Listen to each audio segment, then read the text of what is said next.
Ito, padala ng kapatid ko, puno na yung kalahati nung maleta. Puno na siya. Ito, padala din. Kasi may padala cellphone. Ang sabi ko, magpadala ng chocolate. Kasi wala akong pambigay sa nanay niya. Nagpadala nga. Diyos ko. Hindi ko maintindihan kung ano yung gagawin ko. Ang hirap nang umuwi. Parang nawalan na ako ng gana. Anong ilalagay ko dyan? Ito, ganyan. Hindi na lang ako uuwi. Sila na lang yung uuwi. Hi guys! Back with me kasi uuwi tayo ng Pinas. Pero, naluka ako dito sa luggage ko. Kasi, yung padala ng kapatid ko, puno na yung kalahati ng luggage. Tapos, ito na lang yung natira. Na pwede kong lagyan. I think maliit. Tapos, meron pang padala. Nagpadala kasi ito ng cellphone ko, kako. Okay lang naman kasi konti lang yung dala ko talaga. Sinabi ko na konti.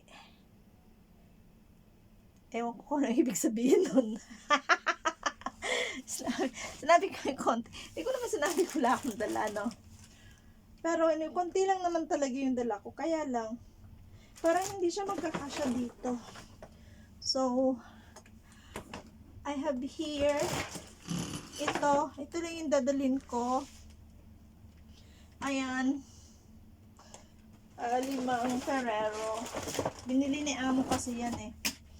Tapos, 2 box. 2 box ng Toblerone. Ayan. 2 box ng Toblerone.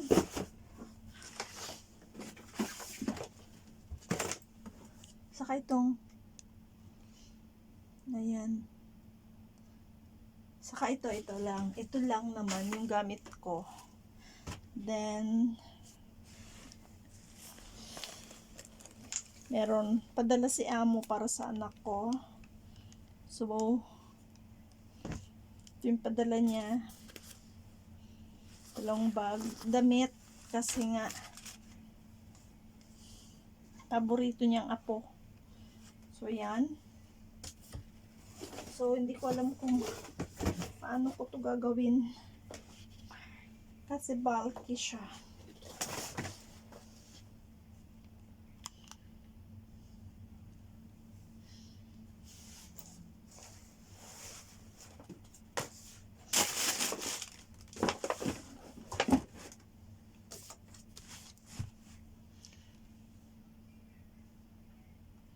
So, ayun guys, hindi ko alam kung paano ko siya gagawin.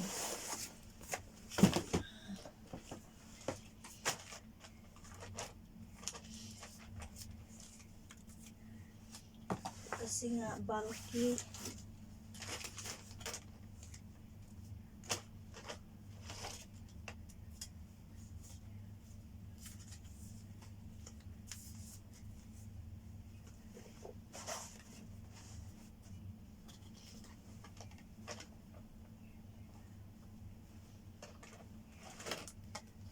Ayun ako, masyado siyang bulky.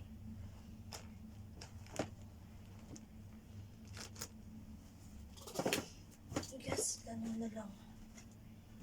Mas okay.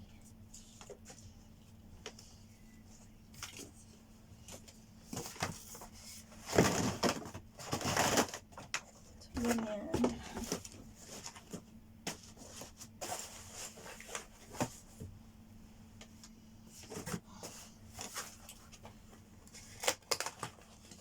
Siyempre, yung Toblerone pamimigay natin yan doon sa mga chismosang kapitbahay. Char.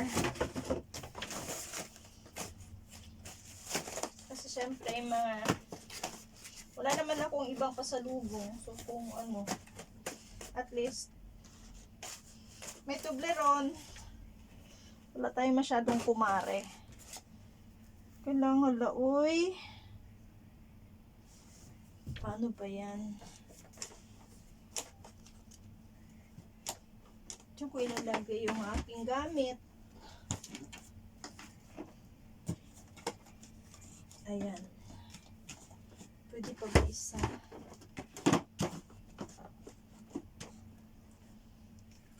Pwede pa.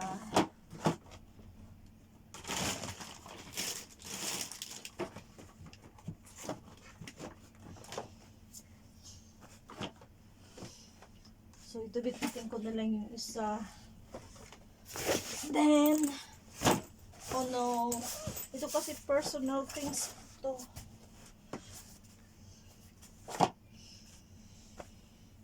Hi, life. Ayoko nang umuwi. Ayoko nang umuwi. Yung ganito ang buhay.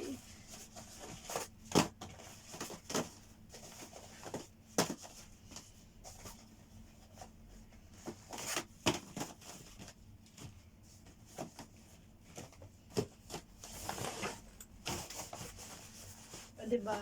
Mahihirapan ka. Life.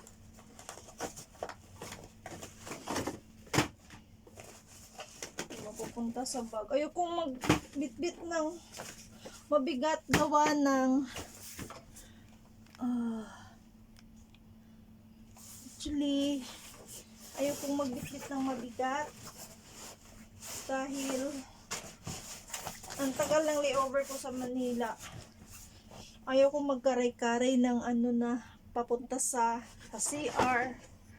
Ang bigat ng bibit-bitin mo. Oh my God.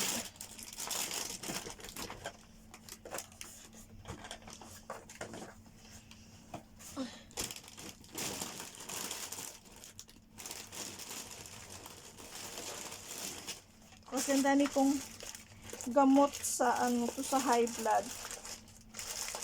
Para to sa nanay ko, tsaka sa kapatid ko. Actually, supply ko yan, sa akin yan. Pero, hindi ko masyadong ginagamit. Dahil, nagda-diet naman ako. Ay.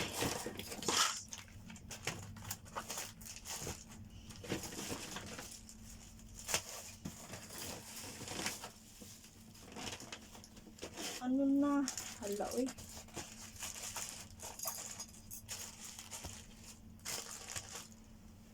Ito lang yung sa akin.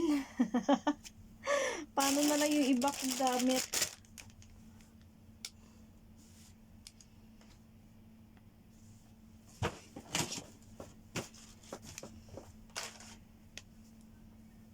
Ito, padala din to ng kapatid ko.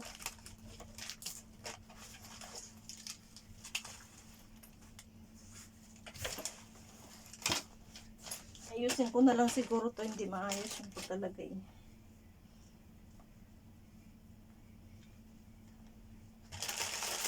Ano ba to? Noodles. Mga sapatos pala yung nandito. Ayan, bulky lang ay yung pagkalagay. So ayusin ko na lang muna.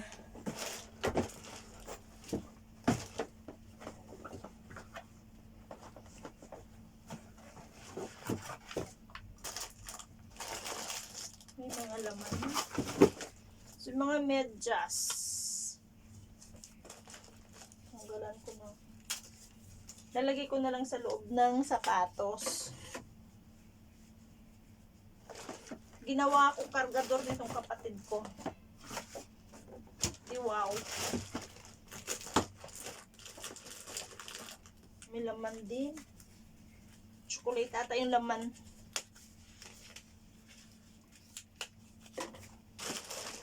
Ouch!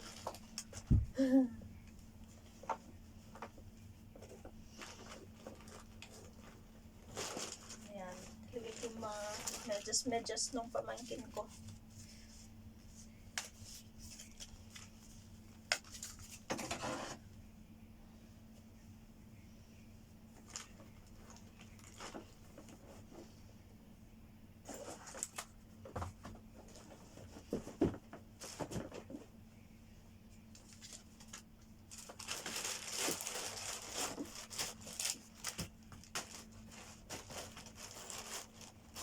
daming tsinelas ah.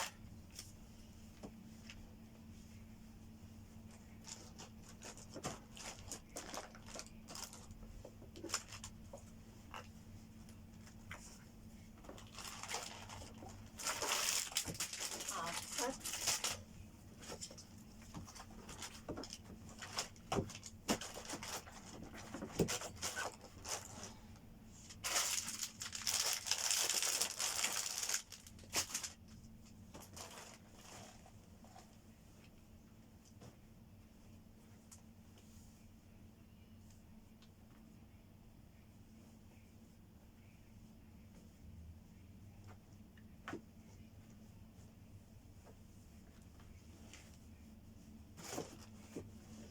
Ayan, medyo nag-okay siya. May singit pa siguro ako dito.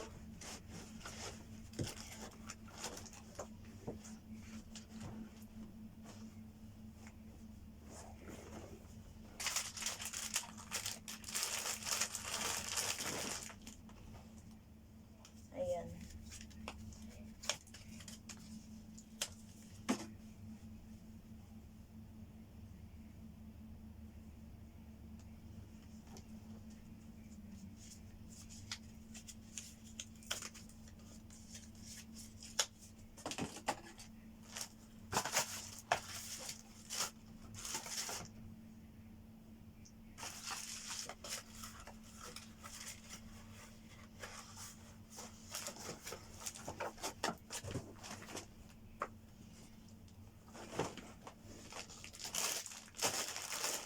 Ganun pa rin. Bulky pa rin. Ayan ko.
So, ayan guys.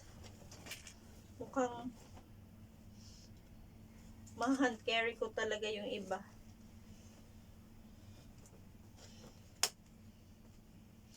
Ayaw man at gusto ko. Kailangan kong mag hand carry at masikip na siya.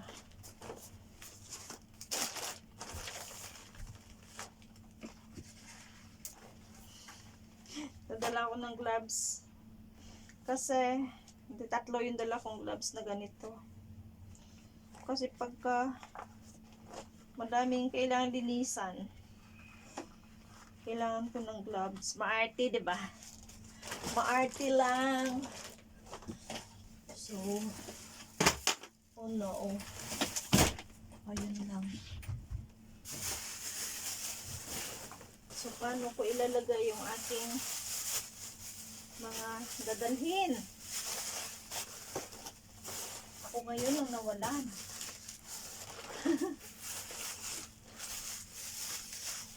Oh gosh.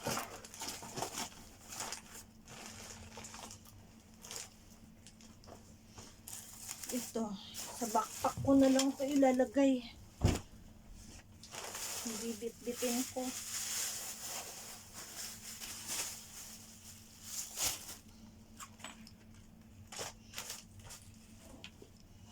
So, mangyayari nito, yung damit ko, lalagay ko sa backpack.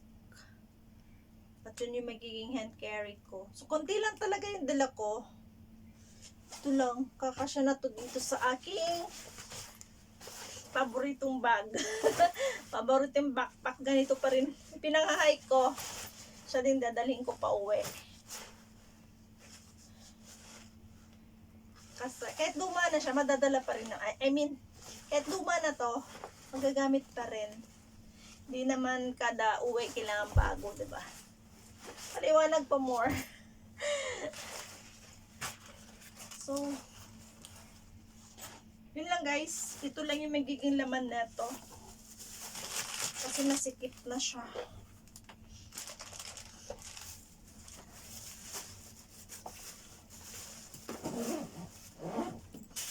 Bulky kasi itong Ferrero eh. Yung kay amo, 5 talaga yung binili niya. Pero ito kasi 2 sa office nung anak ko to eh. Bibigay doon. So, yun. Aray ko. So, diba? Sa mga kababayan ko dyan, pag umuwi kayo, huwag niyong ipaalam. Para walang padala. So, ito pa pala yung padala. Speaking ng padala. God, oy. Hindi sila naawa sa akin.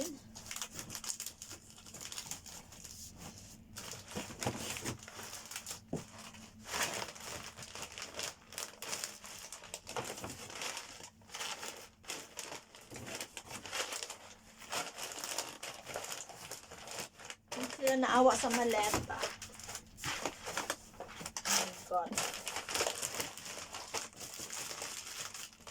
Yung uuwi ka, tapos yung dala mo hindi sa'yo, anong mangyayari dun sa mga bagahe mong sarili, diba?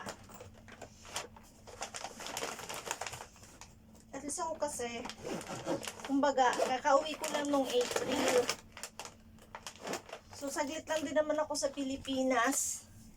Kaya wala talaga akong masyadong dala at wala rin ako kasing pera eh. Kaya wala akong masyadong dala. Dahil wala akong perang pang uwi. Biglaan lang itong pag-uwi ko kaya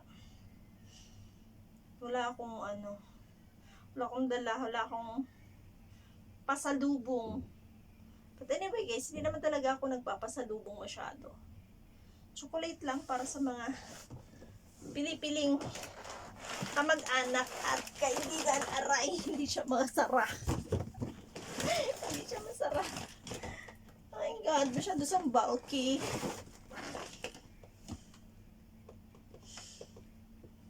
Ano na? Hindi siya masara. Ayoko na sa earth. Ayusin ko muna guys. Thanks for watching. May nawindang talaga ako dun sa sa laman ng aking bagahe. So nailagay ko lahat ng chocolate at yung mga padala. Ang problema, yung aking gamit, jacket ko yan, no?